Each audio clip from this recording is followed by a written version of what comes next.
if Maria Corina Machado doesn't know anything about running Venezuela, maybe there is a question that we should ask. Yeah, does Donald Trump knows how to run a country like Venezuela? Let's return to Venezuela, where there are reports of government launching a wave of repression after the capture of Nicolas Maduro. The former vice president and now leader of Venezuela, Delcy Rodriguez, has moved quickly in an attempt to shore up the regime and her own hold over the country. Armed militias have been patrolling the streets of Caracas, and a number of journalists have been arrested in a move to repress any showing of support of Maduro's removal from the country by the US. So much for America running Venezuela. Let's speak to Laura Tedesco, Associate Professor of Political Science and International Relations at St. Louis University, about this latest developments. Professor, thank you for joining me. Thank you very much for inviting me. Thanks. So you've spoken to some people who are in Venezuela. Let's hear more about what's happening on the ground. Well, on the ground, first of all, there is a lot of uncertainty and insecurity. Because it seems that some of the people, the Maduro regime, some have the colectivos, that they were like urban, almost urban police, yeah? And so there is a lot of fear in the streets of, especially Caracas, but in other places in Venezuela. It's uncertainty and fear, and some hope, maybe. Well, so journalists and people supporting Maduro are being silenced. What does this suggest about free speech and democracy in Venezuela at the moment, in this immediate time after the removal? Well, we will need some time to see and to make sure that there is free speech. Yeah, as I say, one of the things is fear and a lot of uncertainty. So I'm sure there are some journalists that are still very concerned about their safety. Yeah, and so this is why maybe it's difficult to get a clear picture of what's going on in the ground in Caracas and in other cities. Yeah. So it's been said that by President Trump that the United States is going to run Venezuela. It doesn't sound... I first of all wonder what you thought of that pledge, what you think about it, and whether you've seen any signs of it in the last 24 hours.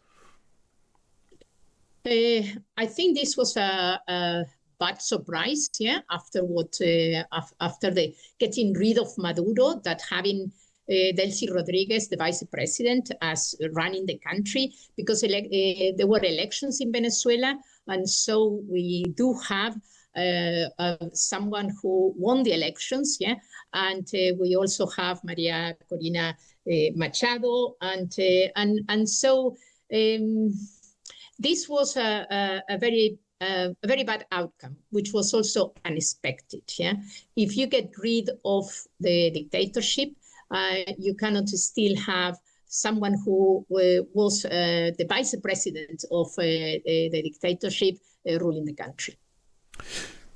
President Trump said that Maria Machado couldn't run the country, and Trump certainly believed he should have won the Nobel Peace Prize over her. But I wondered whether there's any support for Machado to take power in Venezuela, whether that's right. Some people say, well, she'd easily win an election now that she was allowed to run. Other people and the president himself suggested there wasn't support. So how do you assess support for her?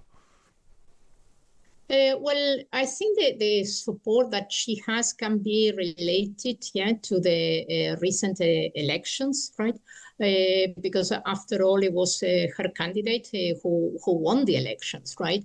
And if María Corina Machado doesn't know anything about running Venezuela, maybe there is a question that we should ask. Yeah, does Donald Trump knows how to run a country like Venezuela, how to make a transition from a dictatorship to a democracy, and can we trust the previous government? And I think the answers are quite clear. No? María Corina Machado is much more prepared than Donald Trump or to run Venezuela, which is going to be extremely difficult. Yeah, nobody expects that Venezuela will become a democracy in 6 months. Yeah, but I'm sure that Maria Corina and politicians in Venezuela are able to run their country. How does one get from here to there? So to a situation where you have this democratic election, and you said, it won't be necessarily in 6 months. At the moment, you've got Delcy Rodriguez in power in de facto. The United States is saying it intends to run the country. How does this resolve itself, do you think? And is there any chance of it resolving itself without a fair deal of violence, which must be the fear now? Yes, I think we have to try to avoid this violence. There are many ways that this can be resolved, yeah. And one is that maybe María Corina Machado and other politicians in Venezuela meet with President Trump or in the United Nations or in the American Organization of States, in different multilateral organizations, yeah, or face-to-face, yeah, and also we can include other elected presidents in Latin America, whether Trump likes them or not, yeah. So this is a very unusual situation, and we have to also find unusual forms to solve this situation, yeah.